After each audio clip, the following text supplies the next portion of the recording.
Boss Buds, si Marcos ang trabaho ngayon ay investigative journalist kasi nag-expose lang. Baka hindi niya alam na presidente siya at may karapatan siyang tanggalin. Hindi po, kapangyarihan po, hindi lang po karapatan. Kapangyarihan po ang meron siya na tanggalin ang mga sekretaris na palpak. Correct.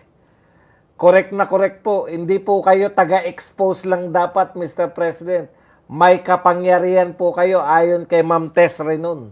May kapangyarihan kayo na tanggalin ang mga palpak na mga sekretary. Akala ko nagurgur, tumahimik bigla. Boss Buds, tinatakot nila si Magalong, yung presidente nga na si Pinoy. Hindi siya nagpatakot. Heto pang si Silver Placer Benny Abante pa. O, dami po nananakot sa kanya. Si Kunggun, pati si Richard Gomez, Congressman Yap, farm to market ay farm to resort niya pala. Tuba Benguet, Cannon Road. Kaya ano ba yan? Congressman Yap, Bunaan collector ba? Bakit hindi matanggal? Bakit po, Mr. President, may mga sacred cow ka na hindi pwedeng tanggalin?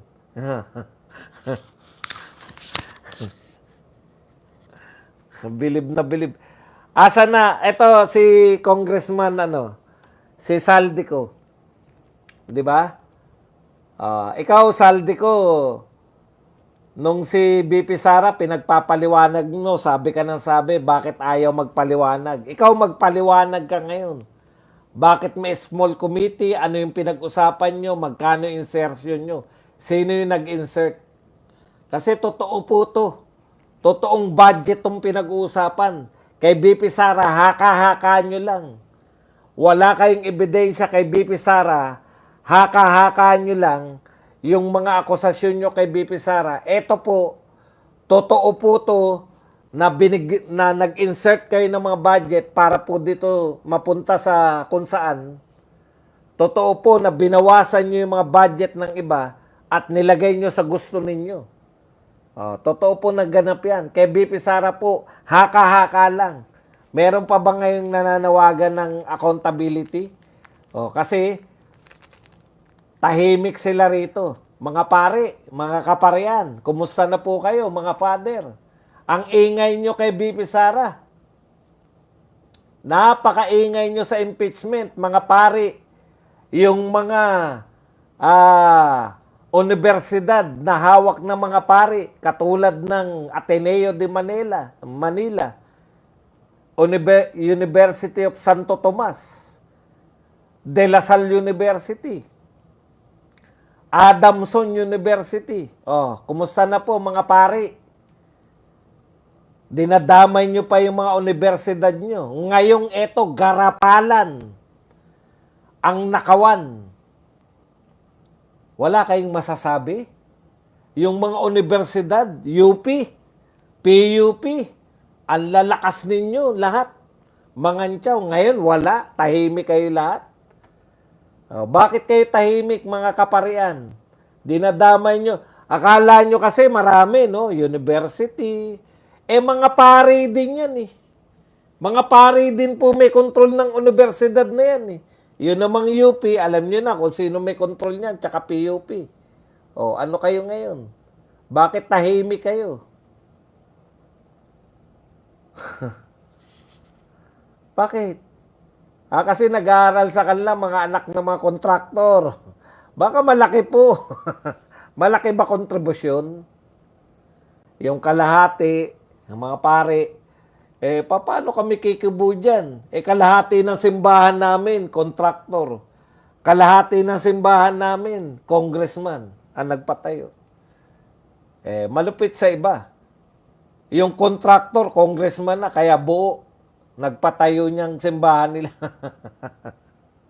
Kaya pala hindi nyo mabanatan. Yung mga kontraktor at mga congressman. Katiwalian, ito po yung tunay na katiwalian.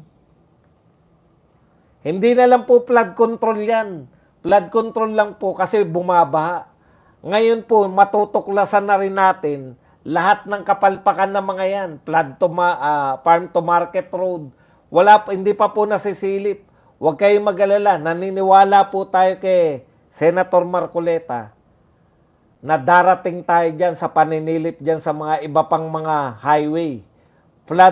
Farm to road, farm to market road. Mga highway, mga nagbabagsakang mga tulay.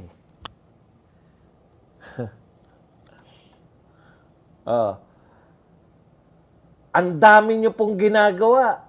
Nung panahon ni BP Inday, alam nyo po ba kung ano yung nirereklamo nyo kay Inday na katiwalian? Haka-haka lang. Confidential fund.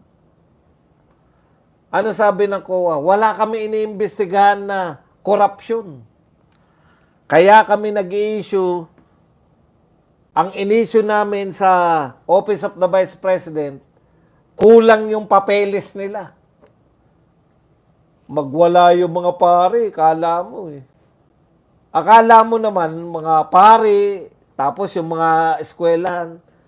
Pucha, pag natuklasan nyo po, yung mga eskwelahan na binabanggit na tumututol, pag-aari po ng mga pare. Ewan ko yung FEU, kung pag-aari din ng mga pare. UST, Ateneo, De La Salle, Adamson, mga pare po may-ari niyan. O, ngayon, tahimik sila lahat. Bakit? Bakit, Father? Bakit tahimik ang mga kaparian? Mga ipokrito kayo pare-pareho.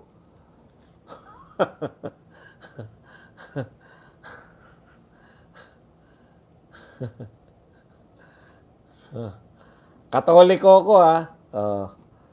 Wala akong pakialam sa ibang reliyon pagdating dito. Ipokrito kayo kasi wala naman talagang katiwalian si BP Sara eh. Gawa-gawa lang yan ng mga congressman eh. Wala nga sila ebidensya eh. Pati kayong mga media nga pala. Ano kayo ngayon? Na-expose kayo ni Vico Soto. Sabi kayo na sabi, sinisira.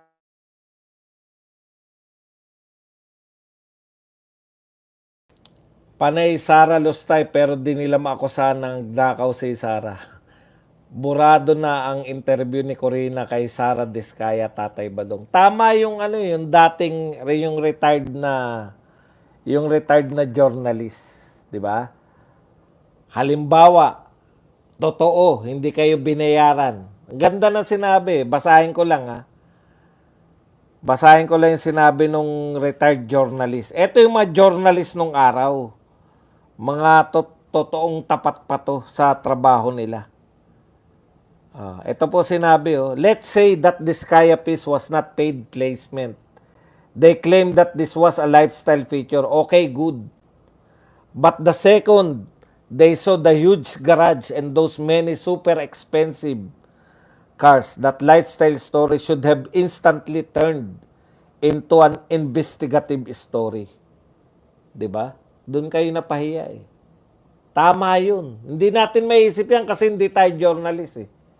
Kung hindi kayo binayaran, sabi nitong journalist na to, at gusto nyo lang na lifestyle feature daw, di ba yan yung kinakatwiran nila? Una, hindi sikat yung ipipicture nyo na lifestyle. Pero palagay nyo na lifestyle. Contractor, tapos makikita nyo yung karangyaan. Ano dapat nyong gawin? Investigative journalism na agad. Di ba? Bakit lumaki yung nito? Kung hindi man kayo, ipasa nyo sa iba. Nasabihin nyo, di imbestigahan nyo to. Ganon talaga yung mga journalists.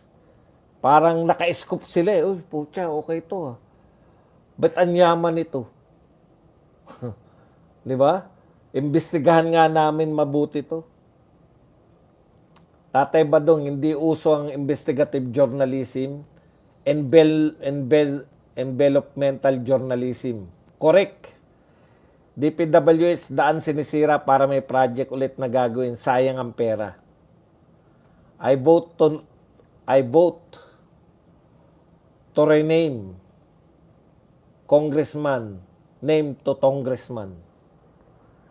Boss Buds, correction doon sa Arayat, Pampanga, flood control na gumuho after a few months ng pagkagawa. Original budget, 20 million. Yung renovation is 91 million.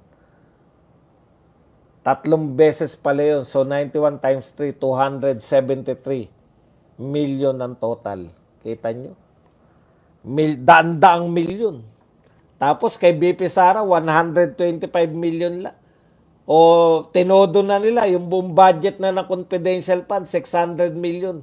Hindi pa rin po yan umaabot sa 1.4 billion a day na budget ng flood control.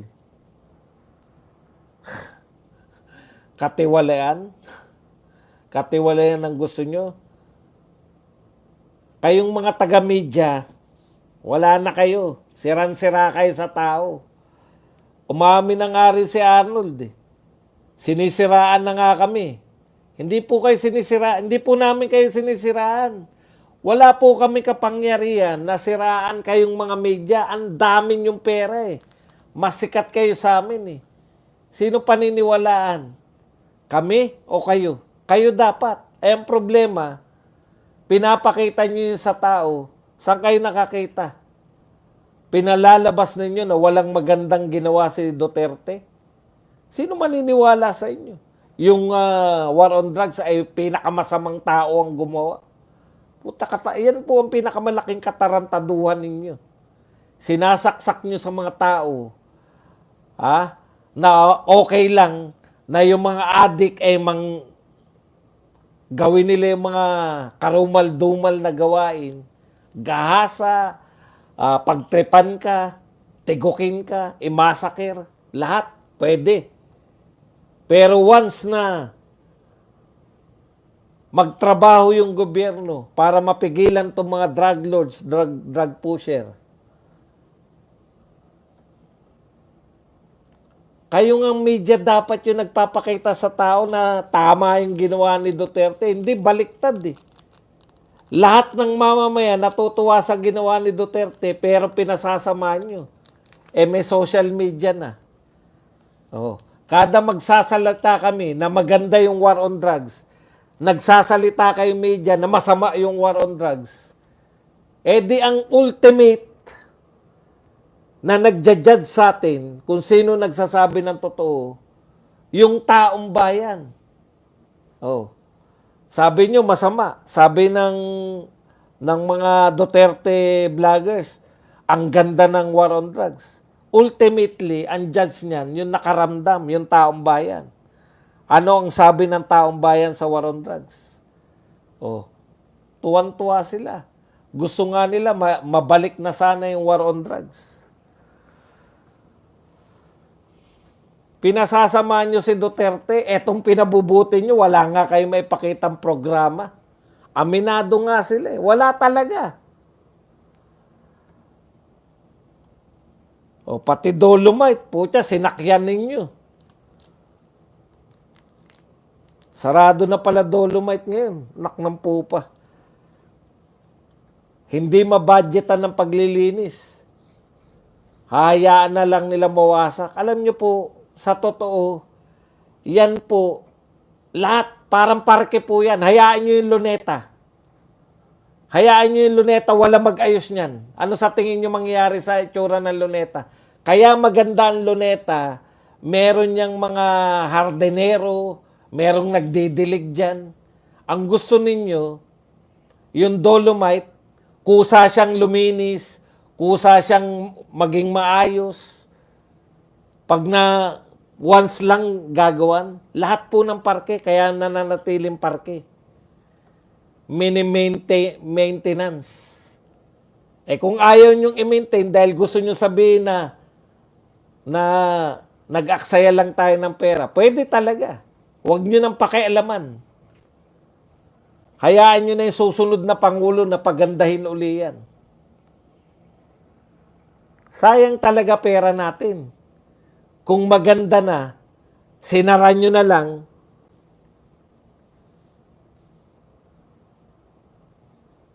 para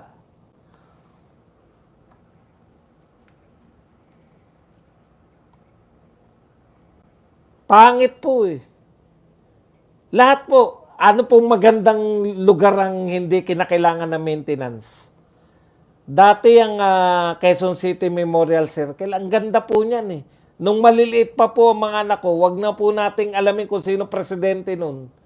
Diyan ko lang po dinadala sa Parks and Wildlife. Mas malapit sa amin yan eh. Parks and Wildlife, yan, may mga hayop pa dyan. Ewan ko kung may hayop pa dyan ngayon. Tsaka dito sa circle mismo. Maganda po yan. Marami aktibidad dyan sa circle. Ngayon, tignan nyo yung circle. Oh. Pag hindi po na-maintain, papangit talaga na kusa. Naknang po pa. Kala nyo, pwedeng walang maintenance yan?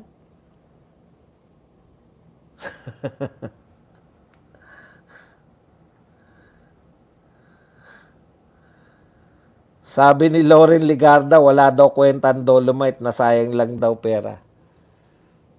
Kasi kayo, maraming beach dyan sa lugar nyo. Dito sa Maynila, wala kaming beach dito. Masaya na kami makakita ng malinis. Ewan ko lang kung ano yung batayan nyo ng aksaya ng panahon. Aksaya pala ng panahon, aksaya pala ng pera eh. Buwagin na rin lahat ng mga cultural center na yan. Pinagpapahinga na ba ulit si Monsod? Pinabalik na sa kwarto tapos na purpose. Boss Buds, sa camera daming hayop, magnanakaw pa. Tatay Badong, nakakabwisit mukha ni Flavio, kala mo ehemplo ng kabutihan? Mukhang parehas silang mga ipokrito ng mga pari at si Buhong. Yan po mga media natin, mga pari, mga dilawan kakamping, pare-pareho pong ipokrito yan. Narinig nyo ba yan sila Tabi, sila Ontiveros, na bumanat dyan sa flood control?